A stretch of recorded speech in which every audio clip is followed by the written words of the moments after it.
Thanks for watching BVR TV news. Janagama జిల్లా పాలకుర్తి నియోజకవర్గంలో అసలు ఏం జరుగుతూ ఉంది?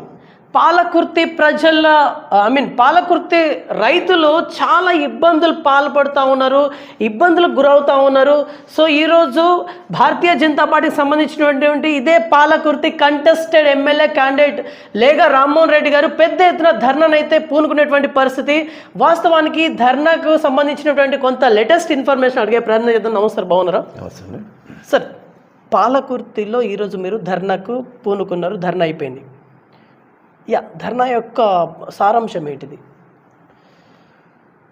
ఈ మధ్యకాలంలో పత్తి పంటల మీద రైతులు నష్టం కంటిన్యూగా 5-6 సంవత్సరాల నుంచి నష్టం చవిచూస్తున్నారు. కనుక రైతులు ఆల్టర్నేటివ్ పంటగా, ప్రత్యామ్నాయ పంటగా, లాభదాయకమైన పంటగా, పురాతన పంట అయినటువంటి మొక్కజొన్న నమ్ముకొని పాలకుర్తి కాన్స్టిట్యున్సీ కాదు తెలంగాణ జిల్లాలో అనేక ప్రాంతాల్లో పండిస్తున్నారు. అది కూడా పాలకుర్తిలో పండించారు. పేద రైతులు, చిన్న రైతులు విపరీతమైన మొక్కజొన్న పంట పండింది.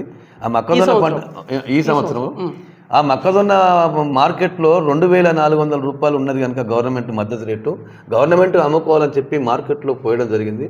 కనీసం 25 రోజుల నుంచి మార్కెట్లో రైతులు పడిగాపులు వాస్తులు మొక్కజొన్న పోసినారు. ఈ నెల 6వ తారీఖు నాడు యశ్వశ్వన్ రెడ్డి మొక్కజొన్న మార్కెట్ను ఓపెన్ చేసిపోయింది, ప్రారంభించి మీ కాంటాలు పెడతా అని చెప్పి వెళ్ళిపోయింది. ఇవాళ 10,000 కనీసం ఈ 20 రోజుల కాలంలో 2,000 బస్తాలు మాత్రమే మొక్కజొన్నను ఆడ లోడింగ్ అయింది. మిగతా 10,000 బస్తాలు ఆడ స్టాక్ ఉన్నాయి. రైతులు ఆశపడుతుండ్రు 2,400 వస్తాయని చెప్పి. బయట దళారీ మార్కెట్లో 1,700, 1,800 ఉన్నది. కనుక రైతులు నష్టపోకుండా ప్రభుత్వమే కొనాలనే ఉద్దేశంతో సరిదిద్దని ప్రజా పరిపాలనని చెప్పేటువంటి రేవంత్ రెడ్డి మాటలలో ఏమాత్రం నిజం లేదు. అది నీటి బుడగ లాంటిది అనేది పాలకుర్తి మార్కెట్ మక్క రైతుల మార్కెట్. స్థానిక ఎమ్మెల్యే యశస్విన్ రెడ్డి గారు అంటే రైతుల కోసం పని చేయట్లేదన్న మీ వాదన? యశస్విని రెడ్డి గారు పూర్తి అర్బన్ ఓరియంటేషన్ వ్యక్తి. నేను అమెరికాలో పుట్టినా, ఆమె చెప్పింది అమెరికాలో పుట్టినా, మా అత్త నేను ధనవంతులు అమెరికాలోని. రూరల్ ఆ బ్యాక్గ్రౌండ్, రైతులు, మా పేద ప్రజలు, వాళ్ళ కష్టాలు సుఖాలు, వాళ్ళ వాళ్ళ సాగు వాళ్ళకి ఏం తెలుసు? జీరో మనస్తత్వం వ్యక్తి ఇక్కడ దురదృష్టవశాత్తు పాలకుర్తి ప్రజలు. యశస్విని రెడ్డి అంటే ఎమ్మెల్యే గారి చుట్టూ ఉన్నటువంటి నాయకులు మీలాంటి నాయకులే కదా, ఇక్కడి నాయకులే కదా. సో అక్కడ వర్క్ అనేది ప్రాపర్గా జరుగుతుంది. ఆమె రక్తంలో ఉన్నది ప్రజా వ్యతిరేకమైన విధానం. ఆమె రక్తంలో ఉన్నది ప్రజలంటే తెలియదు, రైతులంటే తెలియదు. ఆమె మార్కెట్ ఓపెన్ చేసి 14 రోజులు అండి. వాళ్ళ రైతులు అక్కడ ధాన్యం పోసి మొక్కజొన్నలు పోసి 25 రోజులు అవుతుంది. వర్షం వస్తే మొత్తము వాళ్ళు విపరీత నష్టమయ్యి ఆత్మహత్యలు చేసుకునే పరిస్థితి అక్కడ ఉన్నది. అలా మేము ప్రత్యక్షంగా చూసినా అలా రైతుల పక్షం పోయి మీరు రోడ్డు ఎక్కి రావట్లేవా ఏంటి? రావట్లేదు, బార్దాన్ రావట్లేదు, లారీలు రావట్లేదు, కాంటాలు అయితే లేవు. రైతులంతా పడిగాపులు వాసి రాత్రి వాళ్ళు అక్కడనే పడుకుంటా ఉన్నారు. ఈ అనేక కాంగ్రెస్ గవర్నమెంట్లో, రేవంత్ రెడ్డి గవర్నమెంట్లో రైతులు ఆ రాష్ట్రం మీద చనిపోయిన సంఘటనలు చాలా ఉన్నాయి. ఆ సంఘటన ఇలా పాలకుర్తి కూడా పునరావృత పరిస్థితి వచ్చింది అలా. అందుకోసం మేము భారతీయ జనతా పార్టీ మద్దతు చేయడం కోసం, వాళ్ళ ఆత్మధైర్యం కోసం మేము పోయినాం. తప్పనిసరి ఈ కలెక్టర్కు కనీసం ఇంకిత జ్ఞానం ఉంటే, జనగాం జిల్లా కలెక్టరు ప్రతి విషయాన్ని ప్రతి మార్కెట్లో, జనగాం జిల్లాలో చిన్న జిల్లాకు ఒక IAS ఆఫీసర్ కలెక్టర్ అయితే ఏ మార్కెట్లో ఏం జరుగుతుందంటే అవగాహన లేని వ్యక్తులు ఇలా కలెక్టర్గా వస్తుంది అంటే ఇది చాలా బాధాకరమైన విషయం. కనుక కలెక్టర్ గారు, మా ఎమ్మెల్యే గారు అయితే ప్రజల పక్షం నిలబడదు, ప్రజలంటే ఆమెకు తెలియదు. కనుక కలెక్టర్గా మీరన్నా బాధ్యత తీసుకొని మీరు తొందరగా స్పందించి రైతుల యొక్క కాంటాలు తొందరగా ఇప్పించి. మీరు కలెక్టర్ గారికి వినతి పత్రం ఇచ్చారు, మళ్ళీ మేము కూడా ఇస్తాము. మేము ఇస్తాం పత్రికా ముఖంగానే కలెక్టర్ గారు దాన్ని రెస్పాండ్ కావాలని మేము కోరుతున్నాం. లేదా రైతులతో వచ్చి ఇస్తాం. మేము వ్యక్తిగతంగా రామ్మోహన్ రెడ్డి భారతీయ జనతా పార్టీ అయ్యాం. మేము ప్రజల పక్షం నిలబడ్డాం, ప్రజలకు వెన్నుదనగా నిలబడ్డాం తప్ప మీ వ్యక్తిగత పార్టీగా నిలబడలేదు, ప్రజల కోసం నిలబడ్డాం. ఎంతమంది రైతుల అక్కడ సరుకు ఉంది? అక్కడ కనీసం 100 మంది రైతుల సరుకు. 100 మంది రైతులు. అందరు ఇబ్బందులు పడుతున్నారు.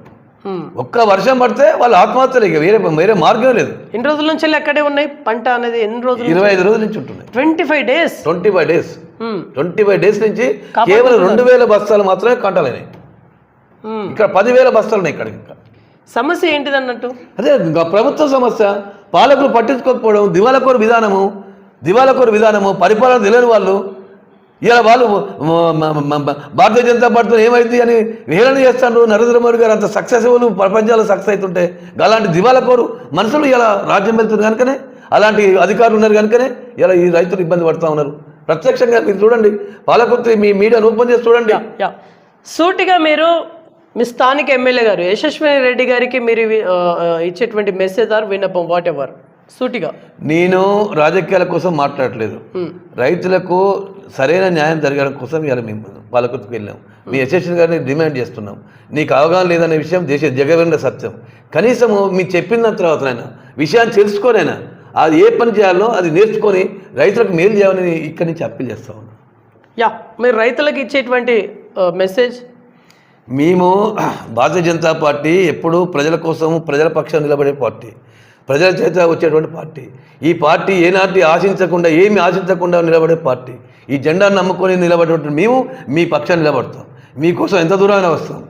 కనుక మీరు అధైర్యపడకండి, మీరు ఇబ్బందులు పడకండి. మీకోసం మీ ధాన్యం లిఫ్ట్ అయ్యే వరకు మీ వెంటే ఉంటాం. మీకు న్యాయం జరిగే వరకు మేము మా అధ్యక్షుల వారు మేము ఈ జనగాం జిల్లా భారతీయ జనతా పార్టీ మీకు అండగా ఉంటుందని ఇక్కడి నుంచి రైతులందరికీ అప్పీల్ చేస్తాం.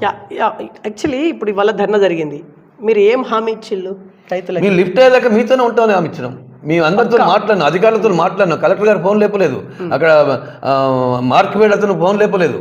మీ కలెక్టర్ గారు రిప్రజెంటేషన్ ఇస్తాం, రైతులతో వచ్చి ఇస్తాం. తప్పనిసరి రైతులను ఆదుకోవడం కోసం ఈ పార్టీ వైపుగా ఒక వ్యక్తిగా ఒక రైతుగా వాళ్ళకి అండగా ఉంటాం. రైట్. సో చూద్దాం, ఈ సొల్యూషన్ దిశగా భారతీయ జనతా పార్టీ నాయకులు అయితే అడుగులు పెడతా ఉన్నారు. కాకపోతే ఇక్కడ రైతులకు ఉండేటువంటి ఆ నష్టాన్ని ఖచ్చితంగా ప్రభుత్వం అయితే భర్తీ చేయవలసినటువంటి బాధ్యత అయితే ఖచ్చితంగా ఉంది. చూస్తుండండి BVR TV న్యూస్. అంటే దెన్ బాయ్, టేక్ కేర్.